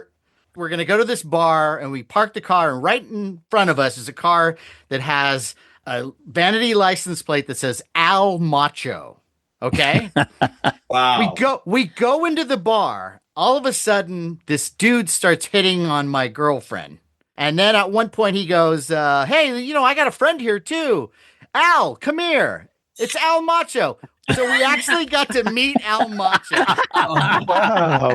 And and he looked like, who's the bespectacled guy in The Odd Couple? The guy that has glasses and he's kind of portly and James? He looks like Alan Garfield. That guy. Exactly. He looks exactly like Alan Garfield. Yeah. And that's Al Macho. I'm like, wow. And, my theory needless was to say, I went home with her. my theory was everybody remembers the weirdest vanity plate they've ever seen. I don't know. Well, I have a vanity plate story. Okay. I was watching LA Confidential on cable, and this was around 3 years ago, and I was in Rancho Mirage, California. And right after I saw the movie, I drove to the nearest shopping area, and there's a code name in LA Confidential that's Rollo Tomasi. Right. Right after I saw the movie, I followed a car that had a vanity plate, Tomasi. Like, holy shit. Wow. Yeah, you can't make that up. That's so weird. I think at one time I wanted to get a vanity plate that was cinema with an N at the end. So a Cineman. I'm a cinema man. Cineman. I thought that was so cool and clever. I never got that though. Well, it came out as Cinnabon though. Yeah. I was. That would be mine. I want one that says sheet cake. Well, David, you know how much I love antique toys, right? Well, I would always go to the Glendale Antique Toy Show. It's twice a year. And I remember being really jealous as I walked through, and in the parking lot of all the people who were dealers, one person had a license plate called Toy Guy. And I went, oh, I want that. But yeah, so he could be Toy Dude. Yeah, I guess I could be Toy Dude. Probably taken by now. Dude, I'm not a dude. Toy Guy? Huh? That's Toy Guy? That's what he saw. Oh, he was Toy Guy. Yeah, he was Toy Guy. You be Toy Man then. Toy Man. That's really close to boy toy though. Yeah, that's what it should be. That's kind of weird here. The one that I'll never be able to erase from my brain. Are you ready? Yes. Okay. 3 a.m. BM. No. That's Wow. good. That's uncanny. Now I will never be able to erase that from my mind. So thank you, David. Now I'm going to have to do that. The curse of Incubus. Yeah. Oh my God, David. Did he also have an AARP bumper sticker? David, thank you so much for sharing the curse of Incubus and telling us all about this Well, again. I hope we're back here in a year doing something else. Sure, Of course. Yeah. Absolutely. Sooner. And also this, if anything, I loved it when, we saw you at Comic-Con and you came to the hotel afterward. We hung out, and it was hanging with you is so much fun, David. Yes, I it just is. love It's been it so hours. much. It's such a treasure. I thank you so much for being with us tonight. I am but a well. I will refresh you. You are the wind in my sails. Yes, exactly. You are the bathwater in my tub. So just to make sure, if for listeners, if you know where to get this book, you know where to get this DVD or Blu-ray, you got to get Incubus. Yes. You'll put up some information for Arrow, right? Yeah. Sure. Yeah. Yes. We will. Oh yeah. This will be posted. They did a terrific job. Awesome. So buy the Blu-ray and buy the book And maybe you will avoid the curse of incubus. And the book actually has instructions on how you can avoid the curse. That's right. Yes. Yeah. Right. It's all there. We got it all. Well, David, thanks again. Guys, what do you Welcome, say guys. we raise our glasses to give a toast Woohoo! to David SCHOW and to Incubus. Incubus. Incubus. Esperanto. Esperanto. I'm glad it wasn't an incubust. Take that, James. Time for a listener shout out. Shout out. Supernatural Shout out. A cursed shout out. And, I don't know how to do it in Esperanto, so I'm just going to go ahead. Well, then This forget it. goes out to longtime listener and friend of the show, Brandon Meyer from Onalaska, Brandon! Wisconsin. Brandon is the proud owner of the Monster Party PPE cloth mask, Nice. which he purchased on our eBay store. The mask is still certainly handy, especially, at this time of year. If you're in a colder climate, it doubles as a kind of a scarf. It can keep you from catching cold. Man, Wisconsin. Yeah. Yeah, you can fight an incubus with it. You could wrap it, True. like over the goat's face, and blind it. Mhm. The little straps that go around your ears fit perfectly around horns.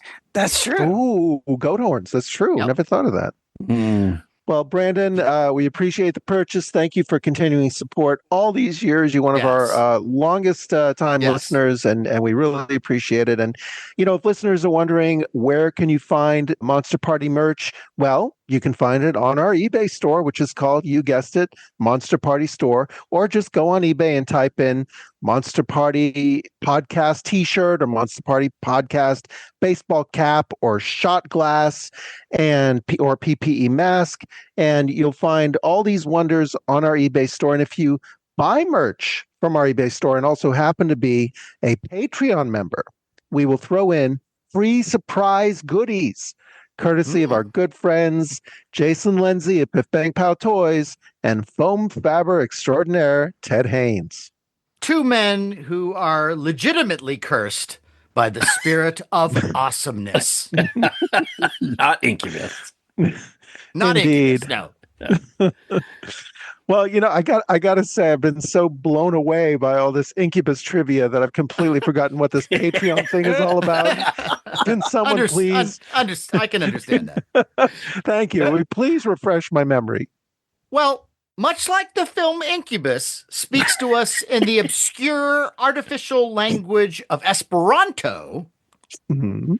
Patreon speaks to Monster Party fans by using the language of exclusive bonus content to Ooh. convey a heartfelt message that says, hey, give us some money. Come on, man. We're talking our special audio episodes, our shows like Monster Party Masterpieces, Monster Party on the Road, our popular Toy Time series. We also have our legendary Japan trip video diary, behind the scenes convention footage, and vintage sci-fi and horror fiction edited by our resident Lie-scarian, John Bordeaux, and more. Wow. Well, that sounds amazing, but I got to say, even though David was kind enough to send us free copies of the book, I still want to buy that Blu-ray, and I got to save up my pennies for that. So I don't know if I can afford this bounty. How much does it cost? Okay.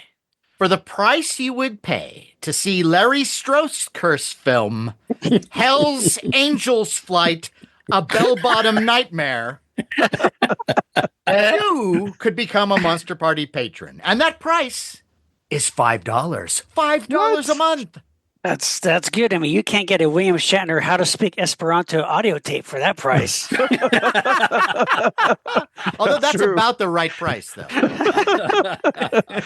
Wow. Well, okay, I'm in. How do I join? Well, all you have to do is you go to patreon.com, you go to Monster Party, you click join, and next thing you know, you'll be as happy as a film that wasn't destroyed by Consolidated Film Industries. Well, let's remind our listeners that we are also on social media. We are on Facebook at Monster Party TV, YouTube, also Monster Party TV, Instagram at Monster Party HQ, and also X, formerly Twitter, at Monster Party HQ. And hey, wherever you're listening to us, whatever thoughts you may have that you'd like to send our way, we would love to read them, and we will read them on the air. Yes, and not only will your review be read, we will then shred it and weave it into the next best thing to a Jim Kirk lace. On that note, I am Matt Weinhold. I'm Shawn Sheridan. I'm Larry Stroth. And I'm James Gonis. Keep America strong. And don't incur the wrath of Incubus. Because it would be bad.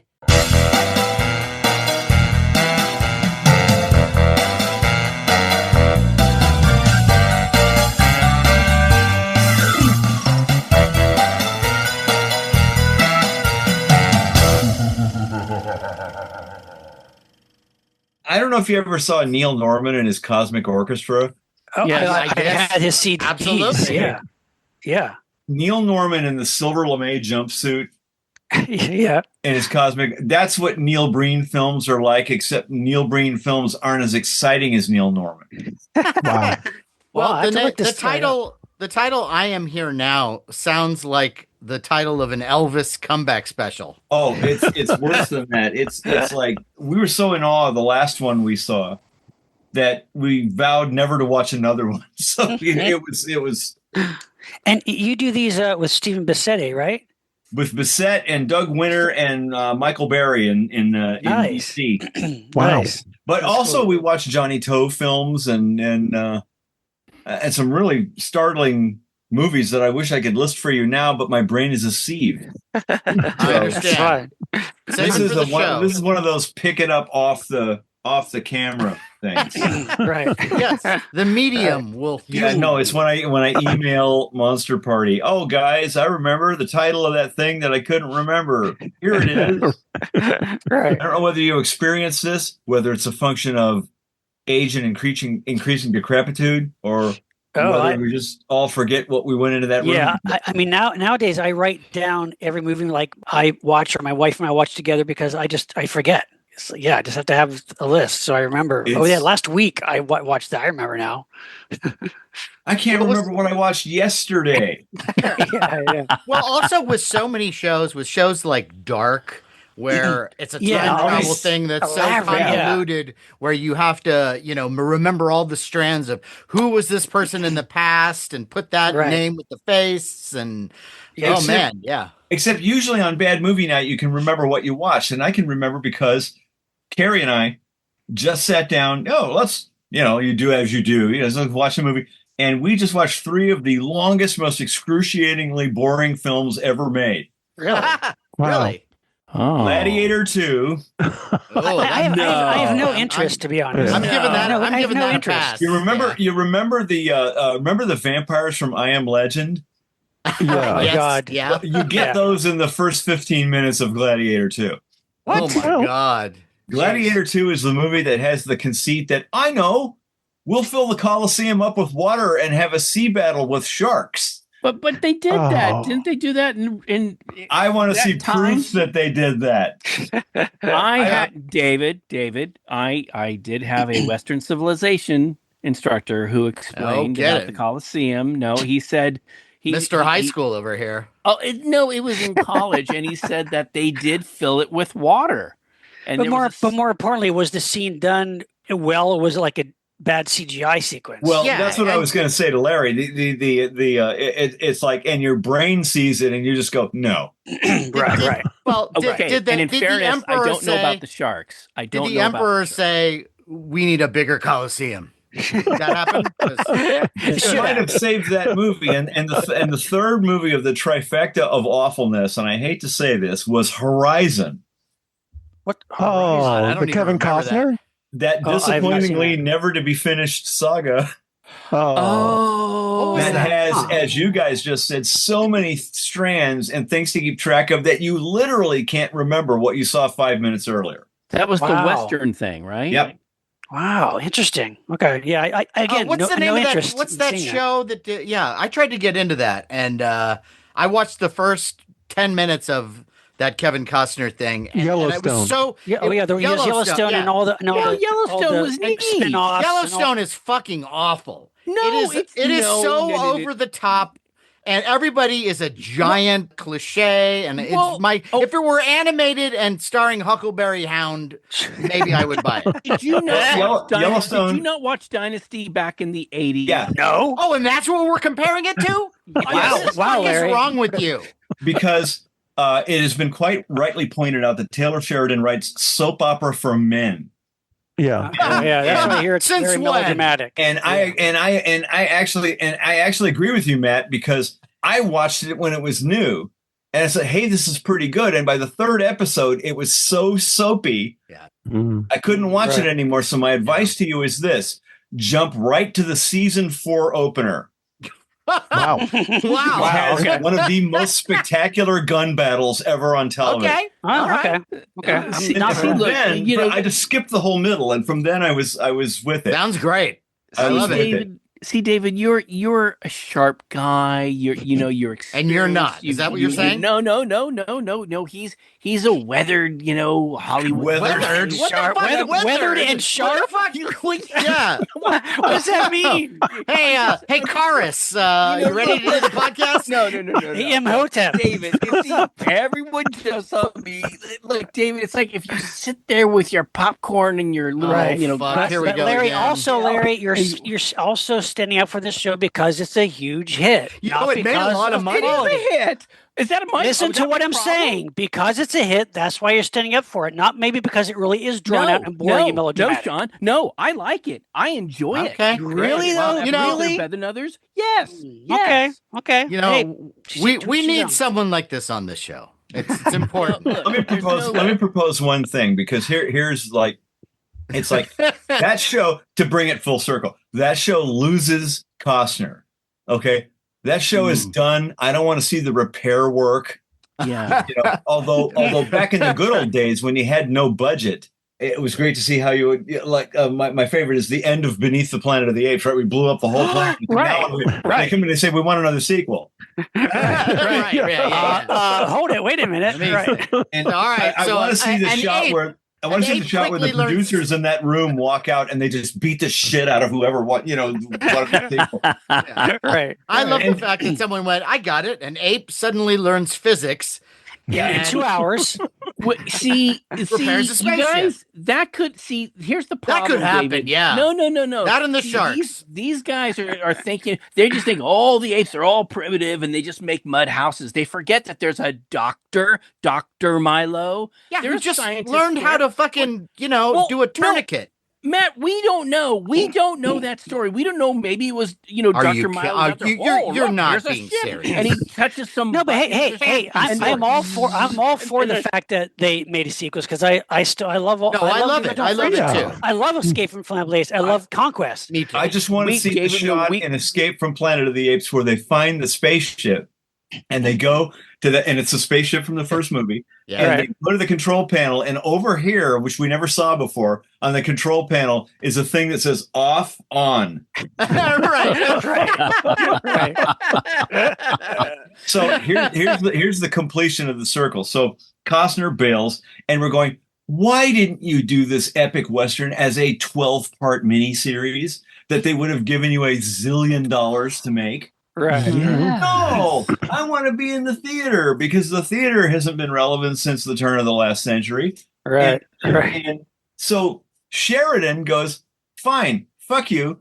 I'll just make Yellowstone again with Right. Billy Bob Thornton.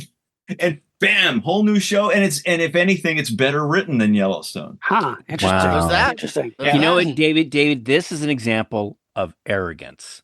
And, when your head Human swells up hubris. so much and you go, well, I think I'm gonna make this 3-part thing in the movies, and look, I like Kevin Costner. Not everything he's done is great. There are things that are neat, and then there are things that aren't. But I give the guy credit for trying to do something, to try to bring the old Western back. I do. The Western genre is very popular again. So there is that. But I was bummed when he left. When he left the show, and I don't know the whole story as to why exactly. It's like, come on, couldn't you just couldn't you pull a Heston? Be at the beginning of this series, Right. the last Get series, dementia? and then be at the And end. then blow up the world at the end. Grab a gun. Yeah, no. You've been watching the series, Larry? I haven't watched the last season. I'm Wow. Read the fan So you fiction. kept up with it. Well, I'm waiting for the animated series. Well, not David, really this worth has been, it, but, you David, know, this has I been want great. the Candle Cove series is fantastic. This has been Tell us about great, and It's I been really awesome. want to thank you for being with us. Yeah. tonight. Thanks so much, Yes. Dave. This is I, great. you're my Monster Party guys. I I- have to check in like once a year. That's right, at least. And, Yes. and your At least. book. Loved your book. Oh my God, it's God. fantastic. I read it in one Dude. sitting, man. Fantastic. Dude, Fantastic. I made sure. I assumed you guys could read, and I made sure that the copies maybe not landed. as fast as others. And so now, because we proofread this thing assiduously, right? And so now that you all have the books in your hands, Bissett calls up and he goes, "You made a mistake." Uh-oh. You son of a bitch.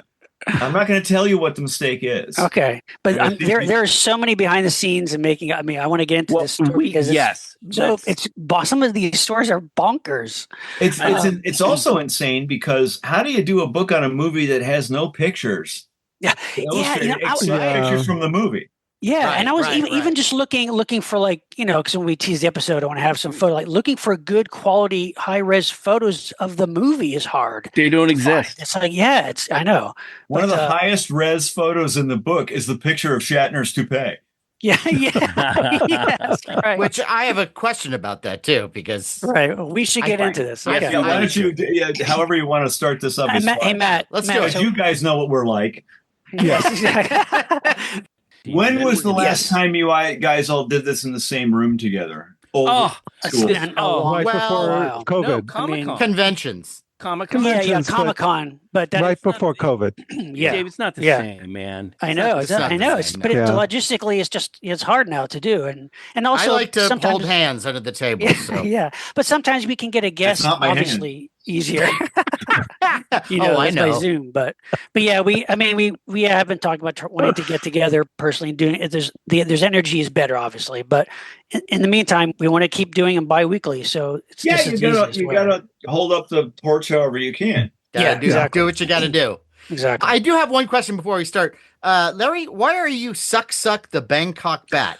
Oh, I'm sorry. Oh, you don't know this story? I don't. Okay. oh my gosh. Go ahead, David. Okay. It's on Wikipedia. Sure. Give me a second. Well, Hello, I mean, suck. no, it's I don't know what his thing is then, but my thing is it's on Johnny Carson on the Tonight Show when he was Art Fern, and Yeah. he was doing his little thing about his deal with commercial with the sexy Right. girl. Sure, and right. then he would say, and then our movie tonight, it's such as a movie, Oh. so, and suck the Bangkok bat. And I just thought, as a kid, that was so freaking funny. Nice. And I've had that little name in the back of my head. Nice deep dive, Larry. Yeah. I like it. Really? Lawson cut off. Glad I got the memo that we're all going as Yeah, our it favorite could've comedy been, routine. Hey, sorry yeah. for me to try to lighten things up I a could have little been bit. the Matt. Sorry, monster that's that ate your Jersey area. or Oh, something. Yeah, I could have been 7 words you can't say on TV. But Are you mocking this genre inquiry? Are you making comedy out of this genre? Hey, inquiry? man, Yes. How I'm dare so you. used to this. I'm so used to it. Yeah. God forbid we have a couple laughs. Okay. Yeah. We don't have to tell anyone Yes. we started off talking about Yellowstone, right? Yeah, I know. That's Speaking the of extras laughs. at the end, man. Yeah, we'll Yeah. get into it. Yeah. Esperanto was proposed universal language invented by L.L. Zamenhof way back in the previous century, the century before the previous century, and a common tongue for the entire planet. You can I like make to consider myself a common tongue for the well, I know. So is the idea that like you I've could seen have that movie. cultures, you could have cultures get along. Forey Ackerman was an Esperantist. Yes, Yeah. yes. He was. I he remember was, him he was a talking to big me in proponent of Esperanto. it. Me too. When I visited the Acker Mansion, he talked to me in Esperanto. I Yes. had no idea what he Really? said. Yeah. Yes. Oh my yes. gosh. Yeah, and it sounds like a dog throwing up, but it's Well, okay. It sounds kind of Italian-ish. yeah. Yes. But it's a well-meaning idea, concept, it's extremely Latin based. Yeah. There you go. Sounds like, Matt, it sounds like if we were kids and we made up our own language, Hey, Noma. Has there been a pig Latin movie? There's a quotation in the book where Tony's talking about how actually it does sound exotic enough to sort of pique your interest. I quoted Mel Gibson, of all people, because he was talking about Apocalypto. Right. Which is exactly this. It's entirely in another language that nobody understands. But he says true. That helps immerse you in the movie more. Yeah. Yeah. Right. And it You might have a point. Yeah. Say what you want. Say what you want about Mel Gibson, but that's a great movie.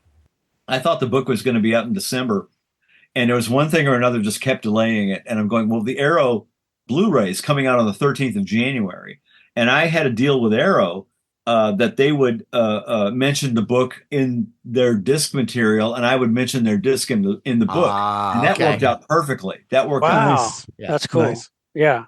I'm looking forward. I want to get the. I want to get that too. Yeah. I want to Scott, get it, and I want the action figures. It's all things. Yeah.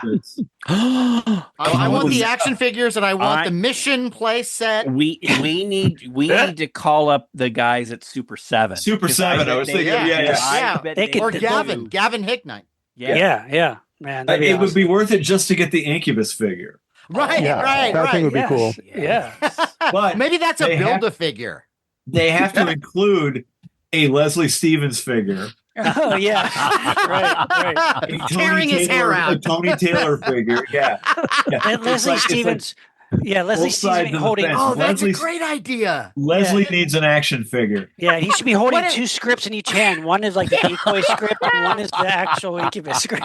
I love this. I love this idea of that we put out Incubus figures, and it's just the crew. Hey, I paid for a Dominic Frontiere figure. Yeah, everybody deep dives topics to this point where you can do that now. I know. It's crazy. Oh, and man. it's like, we always talk about. You say, where's the Mona Skager figure? Because Mona is the only other person of this production besides Shatner that's still with us. Wow. Curse hasn't got to them yet. Yeah, the curse of long life. Yeah. In 1965, Projects Unlimited, the special effects company, auctioned off all the junk in their workshop on Sunset Boulevard. Really? No. You could go buy flippers and monster parts. Oh my And gosh. there was a guy who went over there. I don't know if you can see the picture of this guy, but I don't know if you can make that out. See that guy? Yeah. Yes. You know who that is? No. That's Johnny Legend. Oh wow! You're kidding. He was 16 years old in 1965, and he bought a Zandy Misfit for 75 cents. Oh my god! Oh my god! I thought Johnny Legend was born old.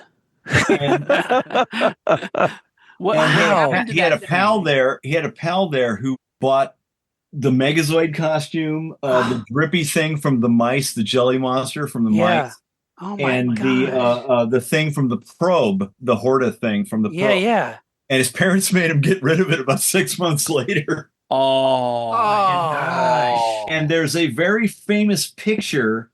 It's in the Outer Limits book, a picture of Forey Ackerman and Jim Warren standing by a kid wearing the Megazoid suit and a station wagon full of monster suits. Wow. Yesterday, I found out the name of that kid. And it was one of Johnny's pals, whose name was Jeff Walton.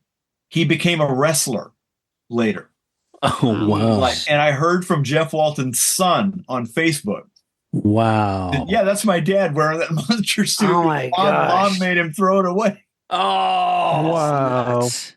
David, you I posted on the Outer Limits page. Okay, David, you don't you have the silver head thing from Outer Limits? Yeah, I have a luminoid head. You have used to be Forey's. It was at Forey's house, and Nicotero bought it for me. Yeah. Oh, wow, nice. You know, that's actually one of my favorite episodes. I love that. That's a great I one. think it's It's a lovely so show. gorgeous. Yeah. Oh, yeah. Yeah. It's a There's so lovely many. show. There's so It's many great ones. powerful. It's a great story to tell because it's much censored. Yeah.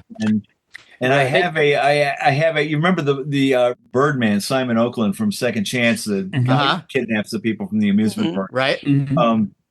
I have a feather from that From the mask. costume, really? Oh my gosh, that's so great. Also from Forays, because I went down and I don't know if you guys ever visited this place in the flesh. Yes. Or if you ever went into Grizzlyland. Yes. In the basement, right? In the Yeah, I went there. I never went to the Grizzlyland. basement. No. Yeah. There's pictures. If you look online, you can see there's a picture of him with that mask on a wig stand. Mm-hmm. And the center of the face is completely gone, but the edges are there and all the feathers go back. Wow. I found that thing in Grizzlyland and I picked it up. And when I picked it up, it literally fell apart. When I picked it up. No. Just went all over the floor. And I went up and said, Forey, I should have just kept a handful of the feathers, but I had David, what happened to the big monster from Don't Open Till Doomsday? That was in the basement too. Corey had it. Yeah. Turdo eventually fell apart. He was made out of basically Silicone? turned to powder, right? It was he was basically if you've ever bought a really cheap sofa. Yeah. Turdo was basically roll up foam around like this, held in place by wire, and then they just dripped latex all over it to hold it all together. Wow. Yeah. That it held together as long as it did is a miracle. Yeah. Right. And I've got a series of photographs of Turdo at Forey's over different years. And, and then somebody finally stole his eyeball. Oh, yeah. And he met an ignominious death in the basement, and I think the last of him went away when Forey moved. Yeah. Wow. All right. Because he was really just collapsed and there was nothing left. Yeah. You know, there's a guy selling pieces of the Thunderbird from The Crow. He found it in a junkyard. Wow. Wow. Completely trashed. Wow. Oh, wow. And he's selling little pieces of it on. There was a guy actually selling rocks from outside the soundstage. Well, that rock could have come from anywhere. I know. Yeah, great. Do you know how many authentic Brandon Lee trench coats there are out there? It's Sure. Oh, Right. yeah, really. Yeah. Really. Wow. Yeah. The Twisted Journey of Incubus. How about that? Yeah. The Twisted Journey of Incubus. Yes. I like that. Or the Twisted Thumbs History? up. I think Journey You is like Journey better? Yeah. Okay. Yeah. Twisted Journey. When Okay, the yeah. lights go down in the city. See, we all agree on that. We all come together for Journey. God, he had a voice, man. He's a Steve nice Perry. guy. I told you I hung out with him for a week, right? Did Remember you? you tell me? Yeah. But did you see the behind the music? It's like that they had this falling out. It's such a sad My thing. sister loved Journey, man. She played that record all the time. Yeah. I hated him back then, but I liked him. I like him now. Yeah. I love them. Of course you do. I hated them then because they represented everything that I despised at the time. Yeah. Oh, and I bet now you didn't like there's the a quaintness Bee to Gees them. either. Now I reckon now it's less emotional, so it's like, hey, that's a catchy song. Yeah, I was privy to a lawsuit with that guy. Really? Involving Playboy or something? He was dating a playmate and he proposed to her on the Eiffel Tower and then he dumped her. And What? Off the Eiffel Tower? Wait, No. Steve Perry. And she took him to court. She took him to court and she needed a letter of support to prove her case because she was like, I put aside my whole career and, he totally took me for a ride. So I wrote this impassioned letter on behalf of Playboy. Wow. And she was really touched. And she said she had tears in her eyes reading it. And I said, well, I meant every word. So that's my journey. Wow. Journey. I think she probably got a little coin from it. So I don't think it's probably... She, you know what they say. What's La that? do da do day. Okay. The Twisted Journey of Incubus. Okay. Yeah. So when you throw to me, I'm not going to say anything. I'm just this would be done. Don't say a word. Okay. Whatever I'll cough. happens, Do not say a word. Wait, so should I say something though after you? Do not say, no matter how much I beg, do Sedative. Okay. And remember, it's the twisted journey of Incubus. the twisted, Journey. no matter what happens, no matter what I say, make Do sure not. it's the twisted. Okay. This topic also deserves the perfect guest. And Yes. Sean, who is that guest? Do not